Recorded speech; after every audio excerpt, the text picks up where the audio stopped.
everybody. Welcome to another episode of Color for Gold. You're here with India Janelle Ho and Corey Murray.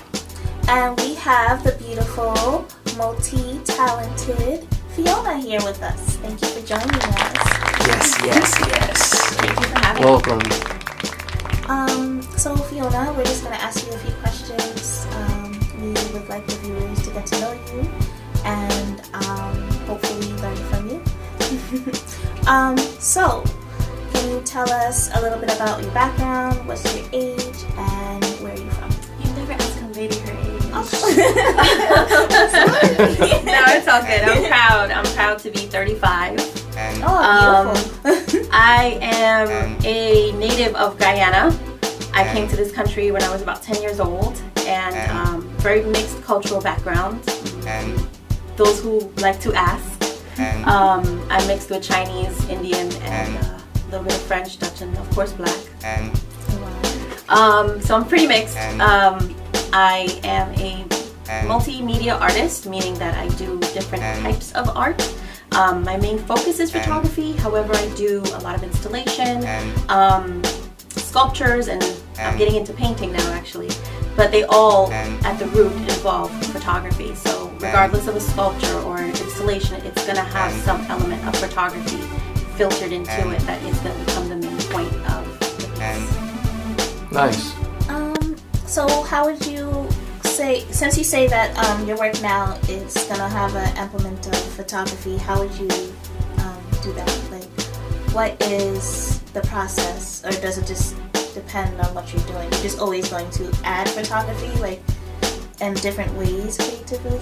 I think it all starts with photography. I feel like I think the original piece or the creative process begins with it being a photograph, and then kind of taking it apart of a photograph and making it into a new element of what it will be. For example, I did these installation pieces that were shadow boxes, where they were originally photographs of an older woman that was going through dementia, and you wanted to capture these moments of, you know, what this person what they look like at this time, or kind of what they're experiencing at this time. And I took it out of the element of the photograph and put it into a shadow box, where it becomes now a memory box. And now this box is not just filled with a photograph, but it's filled with other elements that relate to this person, to the main character, to the main point of why we're doing this box. So it include little trinkets or dolls or little pieces of elements that tie back to who this person is or the experience that they're going through. But ultimately, when you look at the box, the first thing you're going to see is a photograph. That's deep. I like it. Yeah. How long have you been doing photography for? I started photography, I can't remember.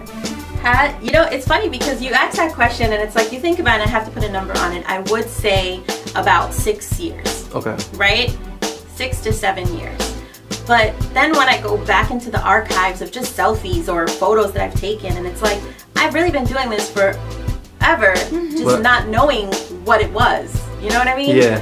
So I guess you could say I've been doing it professionally for 6 years, but beyond that, it's been over about 10 years since I've really been experimenting with photography. The other art aspects came along about 2 to 3 years ago, where I started to intermingle or thought about creating installations or bigger pieces and sculptures and working that into photography, because, you know, it's hard for me to focus on one thing. I feel like I'm just a little bit of everything. Ethnically, I'm a little bit of everything, and I feel like my spirit is just kind of all kinds of different places that I can't settle just on one thing. Yeah, I'm gonna have that one love that, you know, like that's the love, but then I have these other little lights that go around the love that just complement the love, you know, and it makes it different. And I think with me, it's a matter of how can I make photography different? How can I make it more relatable? Or how can I make it its own art form, which it is, but, you know, make it to that point where people consider it an art form like they do sculptures and like they do paintings. So that's just, I guess, my goal with doing all that I do. That's fire.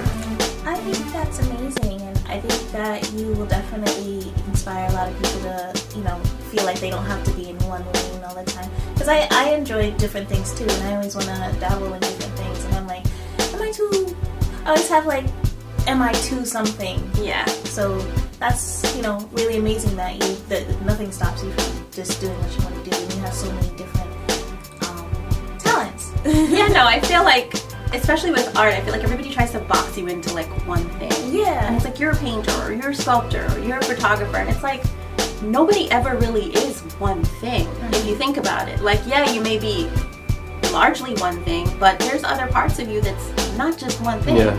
Like, you know what I'm saying? Like, I like curry, but I also like stew.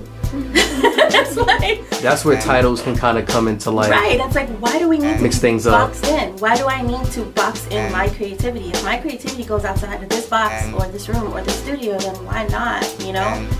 Experiment. Sometimes it works, sometimes it doesn't, but at least you took that step to see what it was like. Exactly. And you're not just sitting here like, oh man, I should have really tried this or tried that, and just never knowing.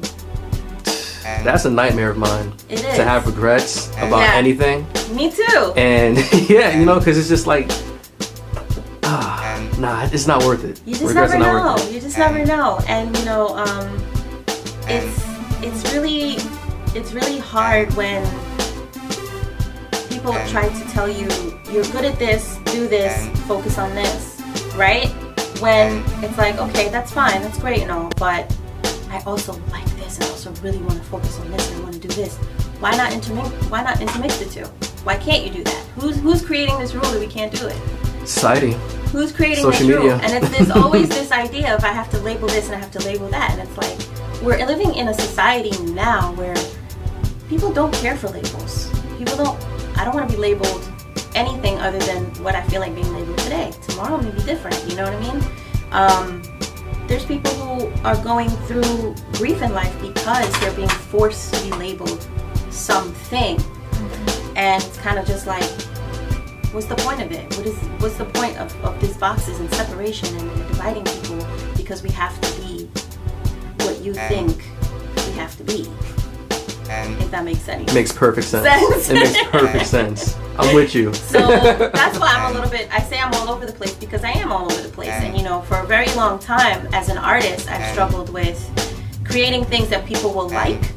And I found myself, even with photography, just creating photographs, or when I shot portraits, it's imitating other artists because this is what people like. And it wasn't until I was just like one day, just like, man, just do it. What are they gonna do? What are they gonna say? What's the worst that can happen? They're just not gonna like it, or they're gonna love it. And it was that moment that I got out of my own head, and I was just like, you know what, just be yourself, do you, and just, it is what it is. You deal with the consequences when they come. Yeah. And that's when people really started to connect to my work. Like, I have, a lot of followers and people that really do love and appreciate my work beforehand, but it wasn't until I got out of my head and I was just like, I'm just gonna do what I want to do, that everybody respected it, because you can feel the genuine, authentic, like, love of the craft. Yeah. Whereas you emulating someone else, yeah, that's great, it's technique, but it's not you. It's not you. Yeah. It's like kind of like, you're looking at a surface, but I can't feel like what's beyond that surface. And doing all of that, I feel like trying to be too much like a person could be exhausting. It is. Because you're not sticking to your true self, so it's like you're putting energy into something that you're not. It is. And then before you know it, you don't even know who you are, because you're just like, well, am I this, am I that? And that's scary. It's scary, because now you have to now go on this journey to kind of find yourself and figure out who you are, which is kind of like where I feel like I'm always trying to find myself. Like, every day I feel like I learn something. It's never ending. Like that's it life. Can never end, because there's different parts of you. You're just not one thing. You're all different. You're little things, and things that happen to you throughout your life make you something different. I used to think like, people don't change. People don't change. They just like evolve, or situations change to make people appear that they've changed. And I've learned to grow out of that. And it's people do change. Things cause you to change. Life causes you to change. Experiences cause you to change. Mistakes also. Mistakes cause you to change if you're willing to be open to change. Yeah, that's another accountability. thing You gotta too. take account for it. You're making mistakes and you're not learning from those mistakes, then you're kind of stagnant. You're not going anywhere. So I think that's really important. I think self-discovery is always important, especially as an artist.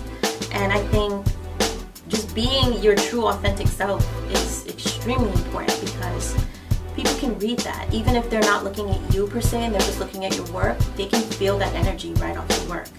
And I think that that's super important as an artist, if anybody is doing anything, you know? Yeah. So That engagement. yeah, exactly. And you know, I've been told I have photographs that speak without speaking. Like, you can look at an image and you can feel like you're a part of it without the photograph actually telling you what it's supposed to be or who it's supposed to be or how you're supposed to feel. And it allows everybody to kind of just immerse themselves and be themselves within that. Definitely a talent that you have from your work. I've seen. I was when I told him I was trying to describe your work, and I said humany. It's very emotional, and it really does capture like a lot of different moments that I feel like a lot of people wouldn't be able to see. So, And it has impact as well. Yeah, I think it's very important to. I'm a super emotional person. I cry all the time. I'm just very emotional. I love it. Some people might say sensitive, but I think it's just I'm in tune with my feelings, you know? And I find that I've become quite good at distancing myself from my emotion and what I witness. So I can capture images that aren't construed, if that's the right word, by my biases or by my own opinions about how I feel about something, but just capturing it as it is, so that you may not have the same emotion that I do. You know, you might look at something and think it's red, and I might think, no, it's like orange, bro.